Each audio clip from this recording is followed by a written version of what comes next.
Chapter 30. By the end of the second performance, Sally was feeling like death. She was so tired, and the last thing she felt like doing was going clubbing. Oh, come on, sis, don't be a sport. You have got to come. Dora was standing in the doorway, dressed to the nines. What will poor Mac think? He has come all this way to see you, and you are being a party pooper. You invited him, Dora, not me, Sally retorted. She was well aware that Mark was waiting downstairs with the others, but she just couldn't face him.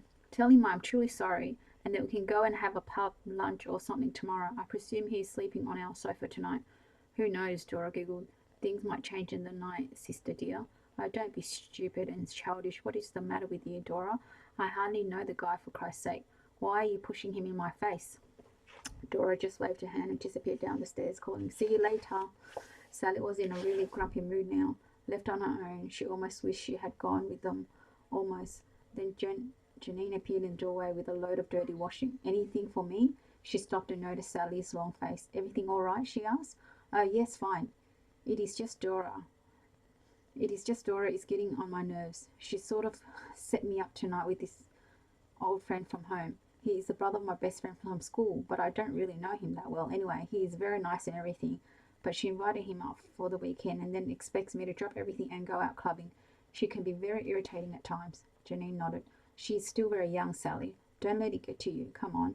Come and have a glass of wine with me. And Heather, while we finish clearing up, Gwendolyn left early tonight with Geoffrey, so work that one out. Mark my words, it is all going to end in tears. After Janine had left, Sally pondered on her situation. Why was she being so dismissive of Mac? The last time she had seen him, she was full of passion and longing, and now suddenly she was talking about him as if he was a complete stranger. Yet, if truth be told, Mac had crept into her thoughts many times over the last few weeks. She had gone over and over their last evening together. She had even managed to pluck up the courage to send him the old postcard of Crewe, with a reasonably bland comment like, So this is showbiz. But he had not replied, and as the days passed, Sally had put him to the back of her mind and concentrated on the job in hand. Now he was here, and she was just too tired to respond. Sally finally crawled into bed at about 1 a.m. and fell instantly asleep, not waking until 9 the next morning, wondering what was going to greet her on the other side of the bedroom door. She donned a dressing gown and pulled open the door quietly, creeping into the sitting room to find a body filling the sofa. She had left out a pillow and blankets last night, hoping that Mac would feel welcome. He had made full use of the sofa and was sprawled over it, with his feet hanging over the edge. Sally tiptoed into the kitchen and put the kettle on. She was hoping that she could get some work done before everyone woke up, and then enjoy the rest of a Sunday with Mac, catching up on news from home. She made herself coffee and toast and honey and crept back to her room. Now that Giles had done her the honour of offering her the job of directing the dumb show in Hamlet, Sally was determined to make her mark and to do him proud. She had discussed masks with Gwendolyn, who was happy to oblige, and Dora had promised to make white robes for the actors, though whether the offer still held was anyone's guess. Sally spent the next couple of hours reading the text, and also acquainted herself with the part of Ophelia, since she was the official understudy, as well as director of the dumb show. Her thoughts turned to Hamlet and Rupert Hallam, who had been in the news a good deal lately as the new heartthrob due to his role in an ongoing series on TV. Isabel James, his opposite number, had just won a BAFTA for a performance in a very moody film about incest. Sally had not seen it, but all the reviews raved about her performance, and there was much comment made about her nude scene. She had apparently had to undress through most of her scene. Well, good luck to her, thought Sally. If you've got it, flaunt it. And the phone rang suddenly, and she was up and out to the hall, quick as a flash. Sally, it's Giles Longfellow here. I'm sorry to trouble you on your day off, but I think I did mention I might need your help today with our new arrivals. I'm still in the countryside, but apparently Rupert has arrived at the theatre. No one knows what to do with him. Can you get down here and ask Gladys to open my office so you can pick up the keys to his flat, which are on top of my desk. The address is number 1, Greenbanks. You know, the block of new flats down by the river. Take a taxi and keep the receipt, and I'll reimburse you. If you could just get him milk and bread and stuff and see him safely, I would appreciate it. Yes, that's fine, Giles. I will go now. Sally put the phone down with a sigh. So much for her day off. and a pub lunch in the country. Problems? A voice at her elbow startled her. Oh gosh, Mac, you made me jump. Sorry, did I wake you? I have got to go to the theatre and play host to our new arrival, Rupert Helen. Help yourself to tea and coffee, etc. I should be back within the hour. I was going to suggest a pub lunch, but I don't know how much time we will have left. It's 11 o'clock now. Don't worry, I will hang out here and wait for you, he said. I take it Dora is still asleep. Shall I wake her up in a bit and so we will all meet up together? Yes, why not? Replied Sally, without much enthusiasm. I'll see you later. Oops, I had better get dressed, she added, realizing she was still in her pajamas. Sally threw on her old jumper and some jeans and gave her hair a quick brush. Looking at her reflection in the mirror, she could see the brush had done nothing useful, so found her favourite hat and hid the mess underneath. A tiny voice did hint she might have wanted to try a bit harder as Mac was here and they might go out later, but it was quickly squashed by a glance at the time. Sally grabbed her bag and left the flat as Mac was putting on the kettle. When Sally arrived at the stage door, she was greeted by Gladys, looking very overexcited and slightly pink in the cheeks. Oh, Miss Sally, thank goodness you got here. Poor Mr. Hallam has been waiting so patiently, and me not knowing what to do for the best. Mr. Hallam, this is Sally. She is ASM and knows all about everything. Rupert Hallam turned to shake Sally's hand, saying languidly, thank God you have arrived. I was starting to think that everyone had forgotten about me. He stuck his nose in the air. Sally replied, oh, not at all, and I'm so very sorry you have had to wait. She turned immediately to Gladys. I need the key to Mr. Longfellow's office, please, so I can get the keys to Mr. Hallam's accommodation. If you don't mind waiting a few more minutes, Rupert will sort this out and I will take you to your flat. Can you also get me a taxi, please?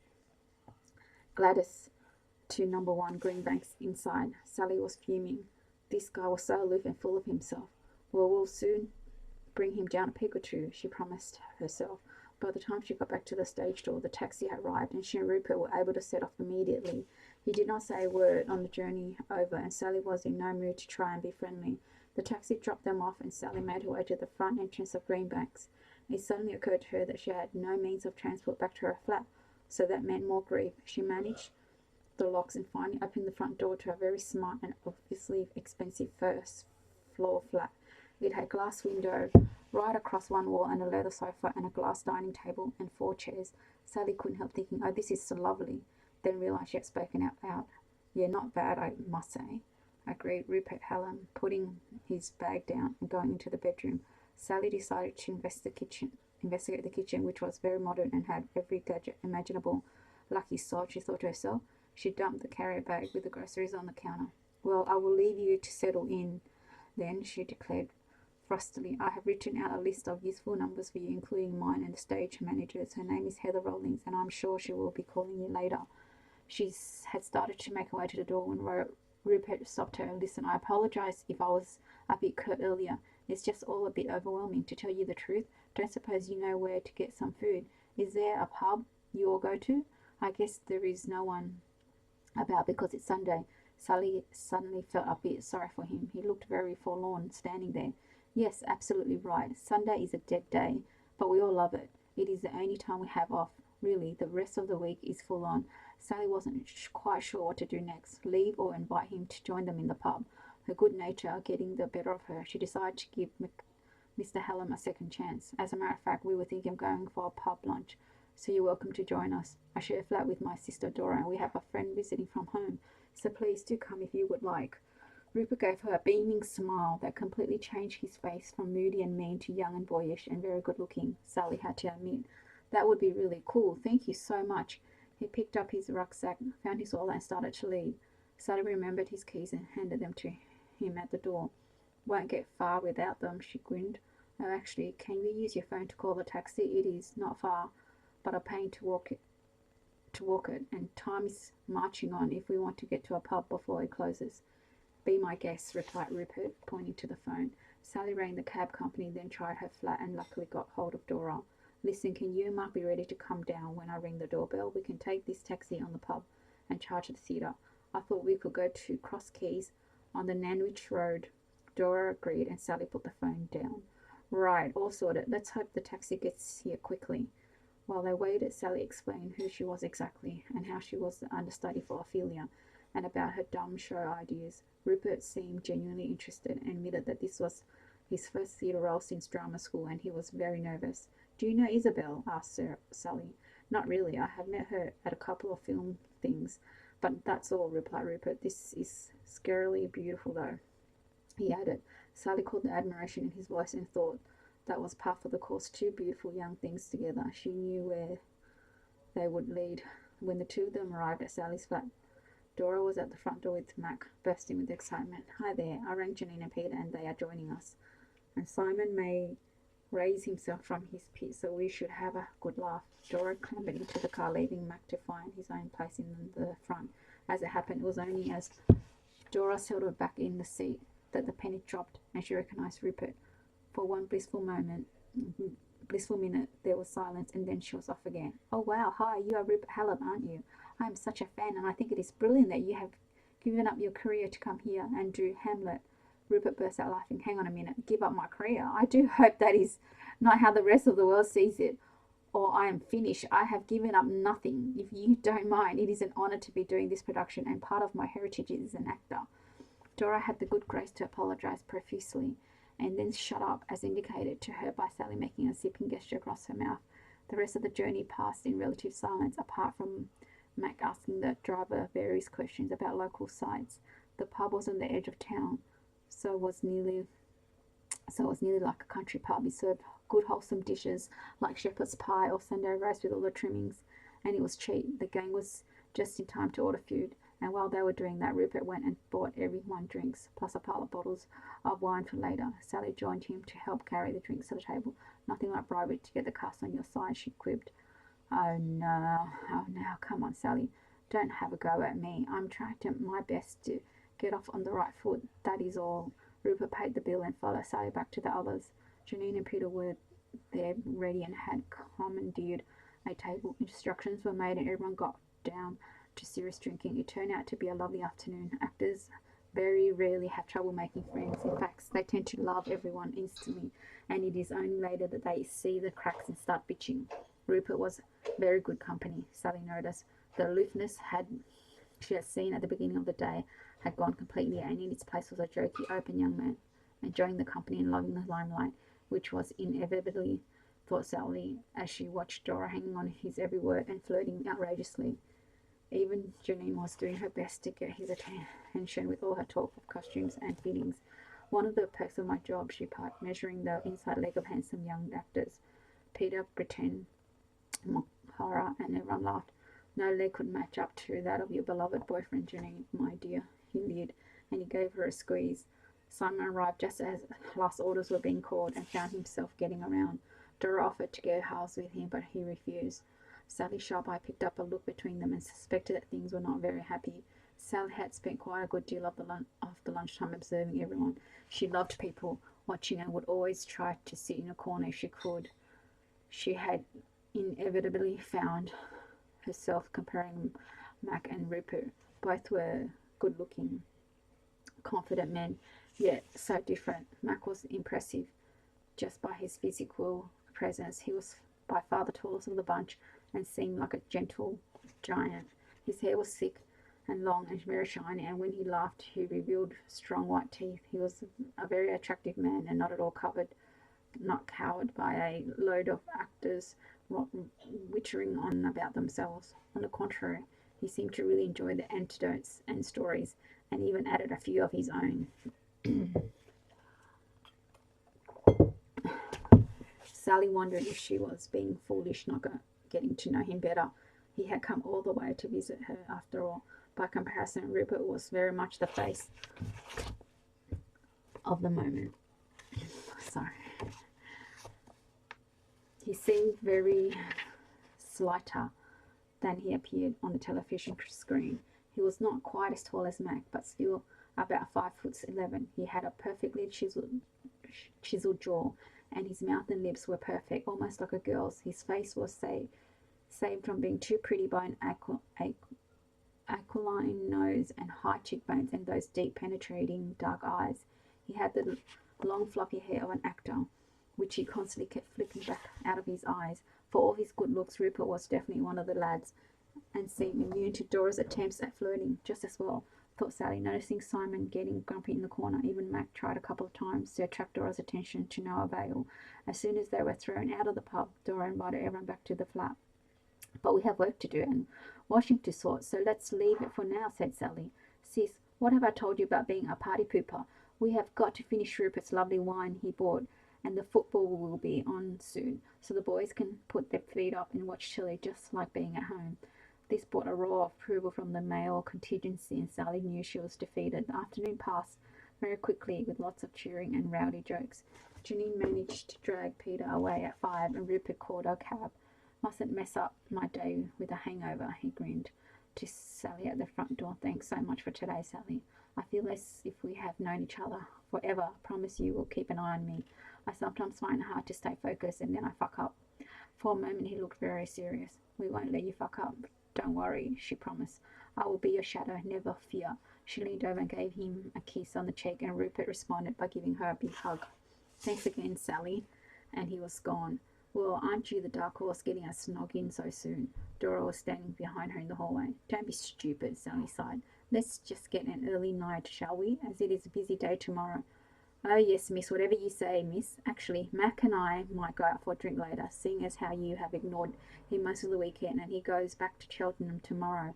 The girl turned and flounced off into the sitting room. Sally suddenly felt very tired and decided enough was enough. She went into the sitting room and started to clear away. Simon was asleep on the floor and Mac was dozing on the sofa. Where's Dora gone now?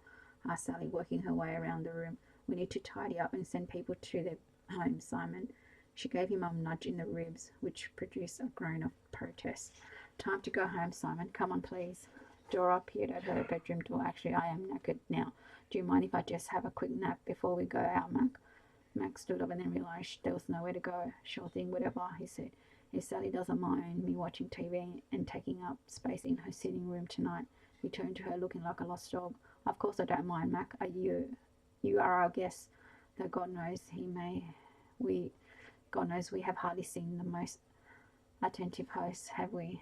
He said loudly enough for her sister to hear. Simon had dragged himself to his feet and was looking for his shoes when he had finally left, and there was silence from Dora's bedroom as she took a nap. Max sat back and fixed Sally with his big brown eyes. He had a way of looking at one very directly. His gaze was like a camera lens, thought Sally. There was a long pause, and Max seemed to be gathering his thoughts together. Finally he said, Are you pleased to see me? Is it just that I feel I am intruding on your life somehow? Dora made me think it is what you would have wanted. She can be very persuasive at times. He smiled shyly. We have had a couple of nights out together since you left, and to be honest, I'm not sure that was a good idea. He hesitated. What do you mean? Asked Sally with a growing sense of foreboding. When you say you went out together, do you mean as friends or something more? That's just it, Sally, you see. She invited me to come and stay here when we were out one night in Cheltenham, and I think I misunderstood the situation, and now I don't know how to extricate myself without embarrassment all around. Shit, I feel such a fool. Mac ran his fingers through his hair with frustration. I'm sorry, Mac, but I don't understand what you are trying to say. Are you and Dora an item? Sally nearly choked on the word. Surely this could not be happening. Had Dora managed yet again to crash through her life and create chaos? Could Mac be such a bastard, able to replace one sister with another? Sally wanted to get up and rush out, but Mac seemed to read her thoughts and place his hand on her arm. No, Sally, I thought Dora was trying to help. I have wanted to contact you so many times over the last few weeks, but I just couldn't pluck up the courage. I know how much this job means to you, and I don't want to get in the way. But to be honest, I can't stop thinking about you and our date together. I thought you and Dora had devised this plan between you and so we could meet up again. But the way Dora had been behaving, I think she thinks I fancy her. I'm sorry if that sounds arrogant or offensive, but it is not at all what I intended. I just wanted to see you again, Sally. Max seemed to run out of steam, and sat back looking wretched. Sally's heart took a huge leap and wiped out any fatigue she had been feeling. Oh, Mac, I'm pleased to see you. You have no idea. I am sorry I have been so grumpy and dull, but I really have had a hell of a time, and I apologize for not ringing you. But as you have so rightly understood, I am trying hard to get to grips with this job and my career. I have so many mixed feelings about it all now, and no one to talk to about it all. Max suddenly got up, came round, and took Sally in his arms. He then kissed her with such ferocity she was completely taken back, and when he stopped, she practically dropped into her seat again. What what happens now? Asked Max slightly breathlessly. Sally looked up at him and felt a surge of excitement. She wanted to drag him into her bed right now, but the thought of her sister in another room was not conducive to her sense of romance. Dora! She could not bring herself to think about what her sister had in mind. Certainly nothing as unselfish as helping Sally find love, but these thoughts were for another time. She stood up and gave Mac a hug. Much as I would like to seal our pact, I really don't think now is the right moment, Mac. Can we arrange for you to come up and to stay another time? Maybe we could go and spend a night somewhere away from crew, away from Dora, she added. Mac looked disappointed, but he answered with a smile in his voice. I will wait for as long as it takes, Miss Thomas. Meanwhile, I will dream of you tonight and things to come.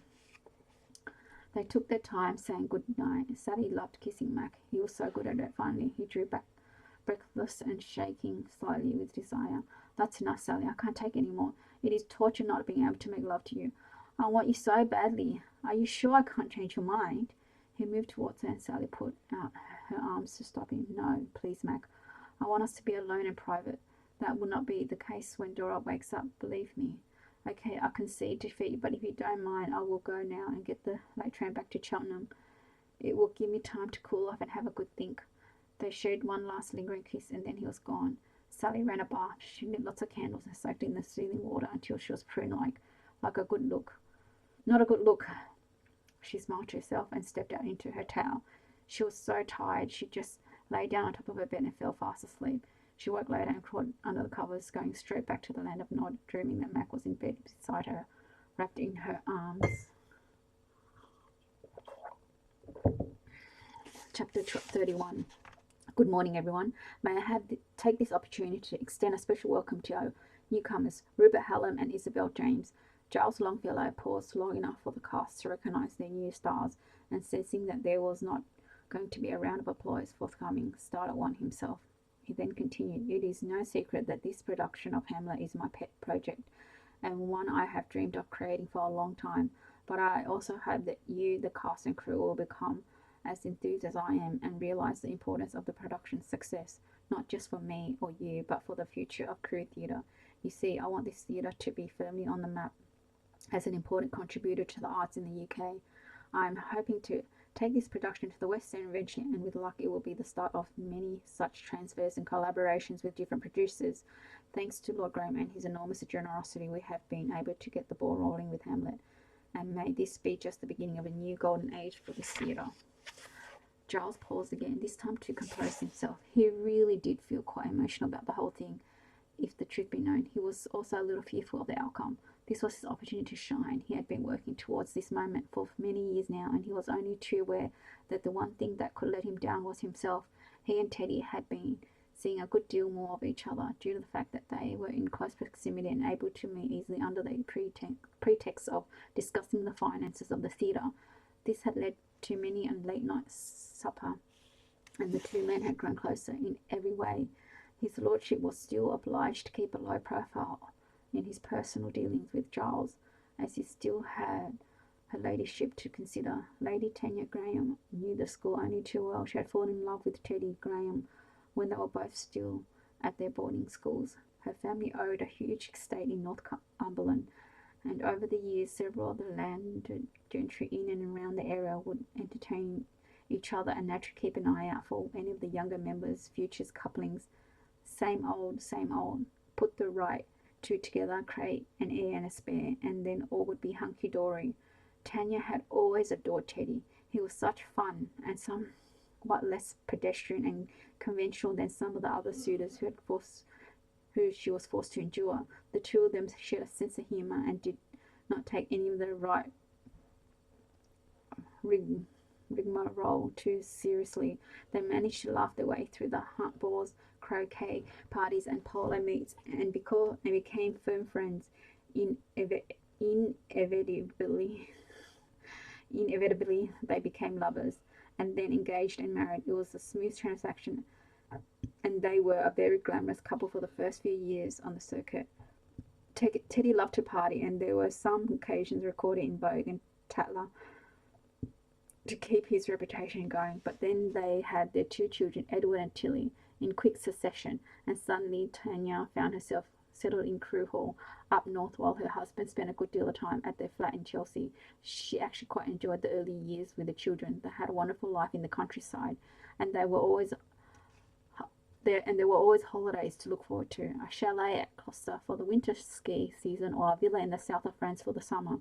Tanya was well aware of the situation. She would always be Lady Graham, and as such would enjoy a life of luxury forever, but she would no longer enjoy her conjugal rights with her husband.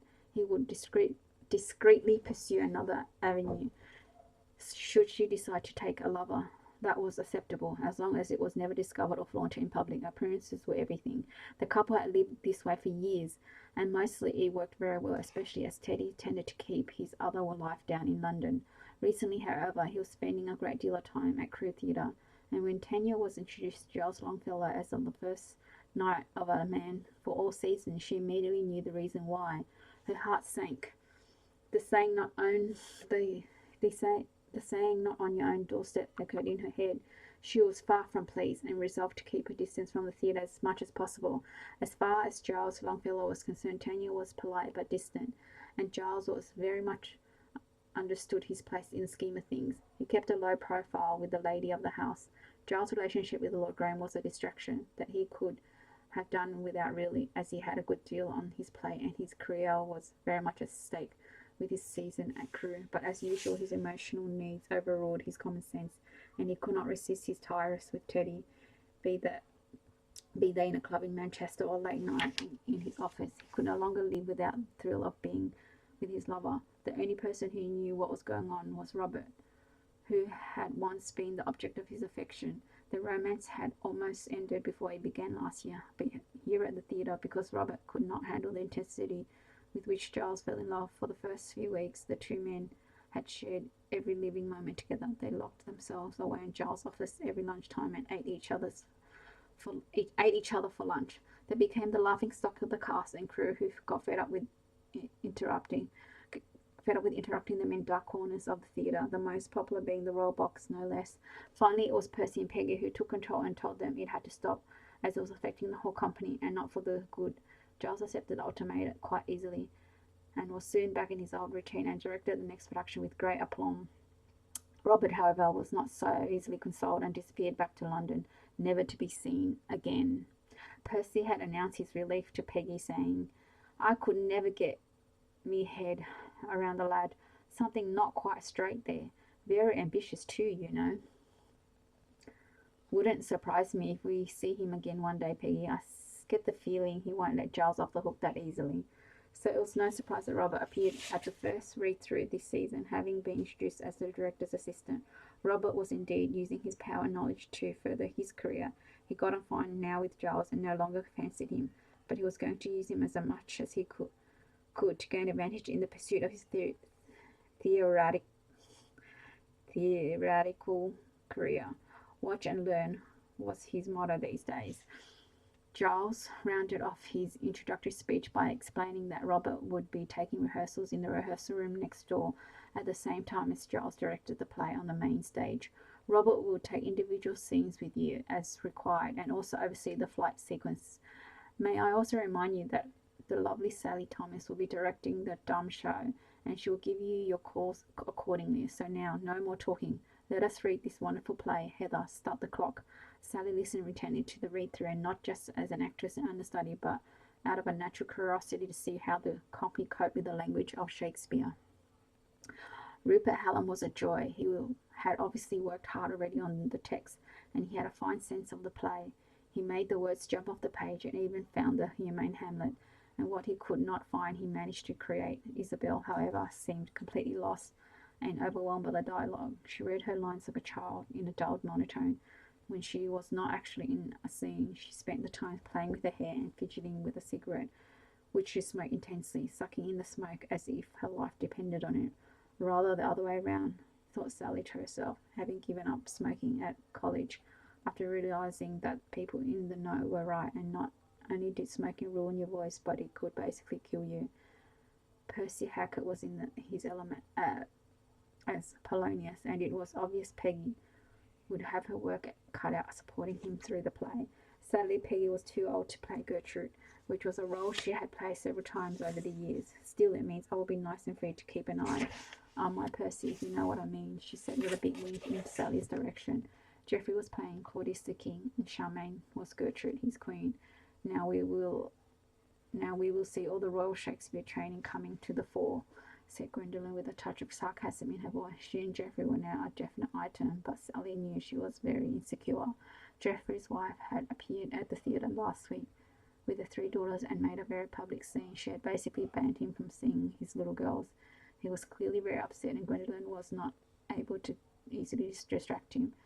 She was also painfully lacking in any understanding about how a father feels about his children, and she and Geoffrey were finding things very difficult. He will go back to the wife, you mark my words, commented Percy in the green room one morning.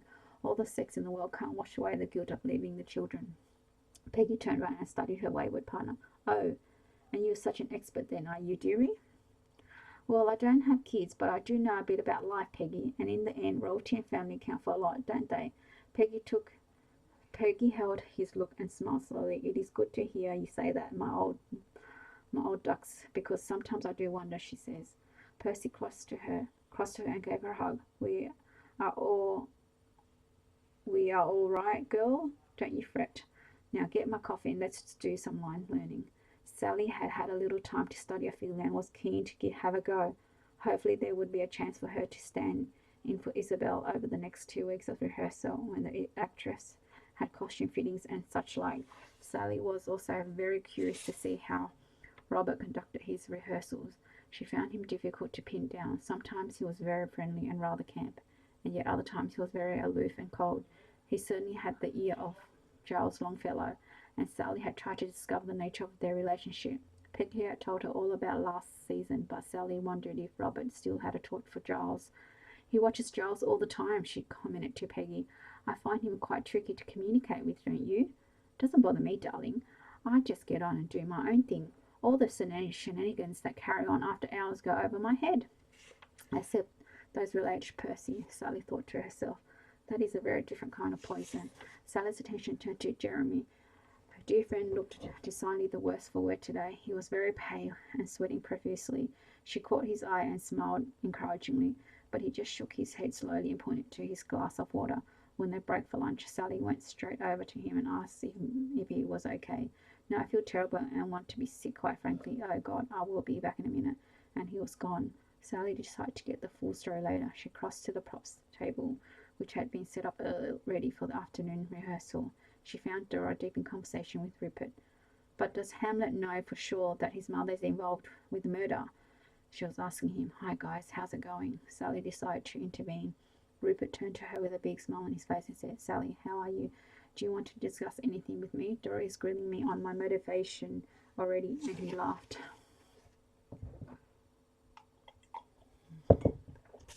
I like to know everyone's motivation, responded Dora, flirting outrageously with the leading man. She addressed her sister. How about you, Sally, dear? Some people would call that being nosy, replied Sally, a little more tartly than she had intended. Dora, would you like to help me with the mask? I want to be able to explain to the cast what I will be doing with the dumb show when we discuss the play in a minute. Oh, isn't it lunchtime yet? Sobbed Dora. I'm starving. Aren't you, Rupert? She fluttered her eyelashes at the young man, who was just about to be accosted by Isabel. Rupert, darling, she practically purred. Can we go through some lines as soon as possible? I'm so scared. She took her arm and leaned into him, flicked her mane of hair out of her gorgeous green eyes to look up at her co-star invitingly. Oh dear, thought Sally very ungraciously. You have serious competition for the femme fatale role, Dora. To the group, she said, Come on, Dora. We have work to do. Good luck, you two. See you later. And she dragged her sister away. Oh, wow, grumbled Dora. That Isabel really is a piece of work. She can't act for toffee, but she certainly knows how to get those blokes going with all that bloody hair-tossing business. Sally stopped and took her by both shoulders. Dora, look at me and listen very carefully. Don't start all the sort of nonsense. You are very minor in all this, and if you want to continue in this company, you need to know your place. You do not chat up the leading man or slag off the leading lady. Do you understand? You get on with the job and mind your P's and Q's.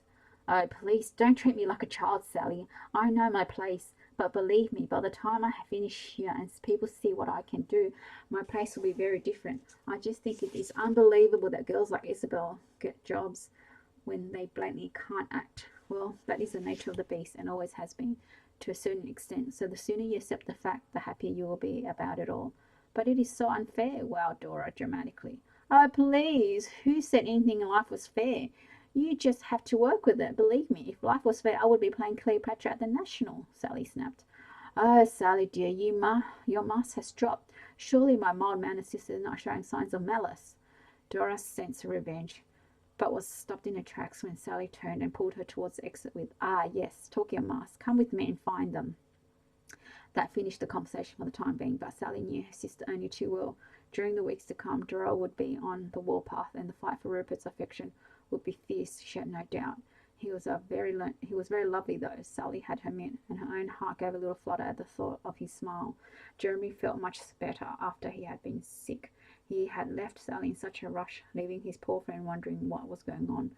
Not that he didn't think for one minute that Sally was not on to him. It was just a question of how much he actually told her about Eddie. Jeremy whispered his name, Eddie. He looked at himself in the mirror above the basin and saw the desperate longing in his eyes. What a pathetic sight, he told himself. God, you need to pull yourself together. He splashed cold water over his face and laughed quietly. Oh boy, had he fallen hard. 1 minute he had been a man with no emotional ties. Now he was in knots. What's so funny, Jeremy? Simon asked as he came into the gents and went for a pee. What do we think about our leading lady then? Bit of all right or what?